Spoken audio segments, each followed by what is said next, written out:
करवा चौथ माता, स्वागत है आप सभी का हमारे चैनल पर। कहिए कैसे हैं आप सब। उम्मीद करती हूँ बहुत अच्छे होंगे।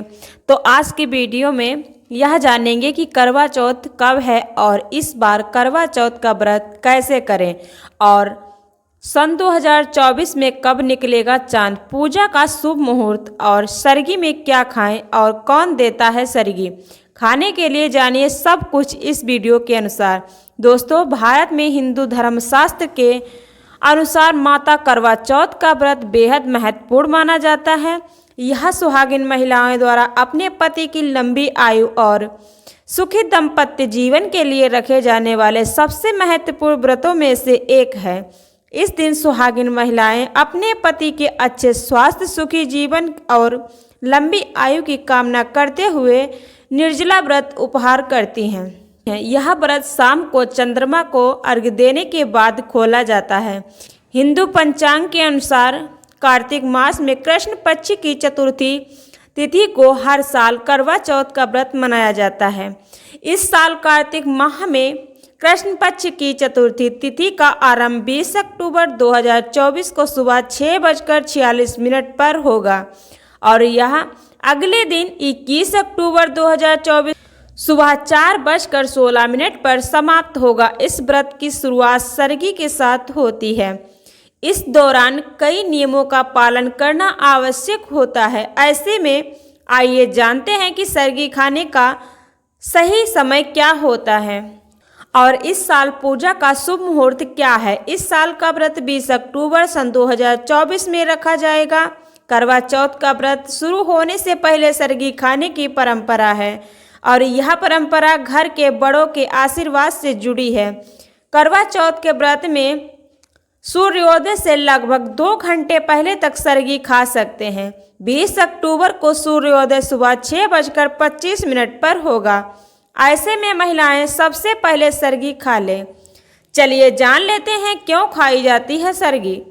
करवा चौथ का व्रत निराहार और निर्जला रखा जाता है। ऐसे में घर की बड़ी महिलाएं आशीर्वाद के तौर पर सरगी की रस्म में सास अपनी बहू को फल, मिठाइयाँ, मेवे, खीर और कम तली भुनी चीजें खिलाती हैं। इसे सास का बहू के लिए आशीर्वाद माना जाता है। जिन व्रतियों की सास नहीं है वह अपनी जेठानी या अपने बड़ी महिलाओं से सरगी ले सकती हैं। चलिए अब जान लेते हैं पूजा का शुभ मुहूर्त। करवा चौथ के दिन पूजा का शुभ मुहूर्त 5:46 से लेकर 7:02 तक रहेगा। करवा चौथ के दिन चंद्रोदय का समय शाम 7:54 पर। इसके बाद आप चंद्र दर्शन करके अपने व्रत का पारण कर सकती हैं। चौथ की रात महिलाओं का व्रत तभी पूरा माना जाता है जब वह चांद और उसके बाद अपने पति को छलनी से देखती हैं और उसके बाद अपने पति के हाथों से जल पीकर व्रत खोलती हैं। सुहागिन महिलाएं इस छलनी में पहले दीपक रखकर चांद को देखती हैं और फिर पति के दर्शन करती हैं। करवा चौथ में छलनी का इसीलिए विशेष महत्व माना जाता है। लेकिन करवा चौथ में महिलाएं छलनी का प्रयोग करके ही चांद की पूजा क्यों करती हैं, इसके पीछे भी एक पौराणिक कथा जुड़ी है। आइए जान लेते हैं क्या है चंद्र पूजन में जुड़ी पौराणिक कथा, जो आप लोगों को जरा गौर से सुनिएगा। धार्मिक मान्यताओं के अनुसार चंद्रमा को लंबी आयु का वरदान प्राप्त है। मान्यता है कि चंद्रमा ब्रह्मा जी का रूप माना जाता है। चंद्रमा सुंदरता और प्रेम का प्रतीक भी माना जाता। इसकी पूजा करने से दीर्घ आयु प्राप्त होती है। यही कारण है कि करवा चौथ के व्रत में महिलाएं छलनी से चांद को देखकर अपने पति की लंबी उम्र की कामना करती हैं। चलिए जान लेते हैं कथा के इधर और जान लेते हैं छलनी से जुड़ी महत्वपूर्ण बातें।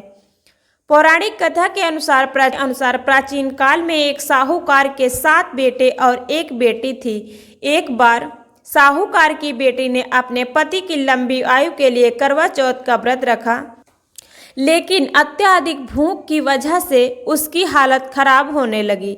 जब सातों भाइयों ने अपनी बहन को भूख से तड़पता देख उन्होंने उसे खाना खाने को कहा, लेकिन साहूकार की बेटी ने खाना खाने से इनकार कर दिया।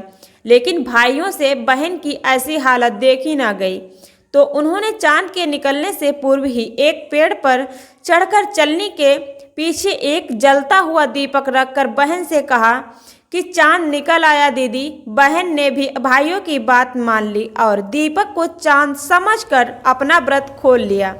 लेकिन जैसे ही साहूकार की बेटी ने व्रत खोला, वैसे ही ससुराल से उसके पति की मृत्यु की सूचना मिली। लेकिन इंद्राणी ने उन्हें चौथ की पूजा और व्रत करने को कहा और छलने से पहले चांद देखने के बाद पति को देखती। ऐसी मान्यता है कि तभी से अपने हाथ में छलनी बिना छल कपट के चांद को देखने के बाद पति को दीदार की परंपरा शुरू होता है। इसीलिए अब जान लेते हैं 16 श्रृंगार के बारे में। बिना छल कपट के चांद को देखने के बाद पति को दीदार की परंपरा शुरू होती है। चलिए अब जान लेते हैं 16 श्रृंगार के बारे में। कौन कौन से श्रृंगार नए लें, कौन से पुराने रखें। चलिए जान लेते हैं कितने श्रृंगार हमको करवा चौथ के व्रत में पहनने चाहिए। श्रृंगार का होना बहुत ही जरूरी है। तो मेहंदी के बिना सुहागन का श्रृंगार अधूरा माना जाता है। हिंदू धर्म में सुहागिन महिलाओं के सिंदूर के महत्व बहुत ज़्यादा हैं। इसके बिना 16 श्रृंगार अधूरा माना जाता है। कहते हैं कि सिंदूर पति की दीर्घायु का प्रतीक है। बिंदी, महिलाओं के श्रृंगार में बिंदी बहुत खास मानी जाती है। कहा जाता है कि माथे पर बिंदी चमकती खूबसूरती बढ़ाने के साथ सुख सौभाग्य में प्राप्ति होती है। मंगलसूत्र, शादीशुदा महिला का सबसे कीमती गहना मंगलसूत्र माना जाता है। यह श्रृंगार का एक महत्वपूर्ण हिस्सा है। कहा जाता है कि इससे वैवाहिक जीवन में बुरी नजर नहीं लगती है। के झुमके या रिंग्स के बिना श्रृंगार अधूरा सा लगता है। माना जाता है कि महिलाओं को श्रृंगार के दौरान कान सूने नहीं रखना चाहिए। चूड़ियां, हिंदू धर्म में चूड़ियां महिलाओं के सुहाग का प्रतीक मानी जाती हैं। इसीलिए श्रृंगार के दौरान रंग बिरंगी चूड़ियां जरूर पहन लीजिए, लेकिन सफ़ेद और काली चूड़ी के इस्तेमाल से बचे रहिए। लाल गुलाबी रंग का जोड़ा, करवा चौथ के दिन लाल गुलाबी और पीले रंग का साड़ी या सूट पहनना बेहद शुभ माना जाता है। नथ, हिंदू धर्म में नौजपिन महिलाओं की सुहाग की निशानी माना जाता है।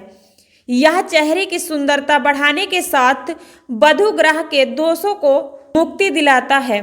पायल, सुहागिन महिलाओं को पैरों में पायल जरूर पहनना चाहिए। यह सुख सौभाग्य का प्रतीक माना जाता है।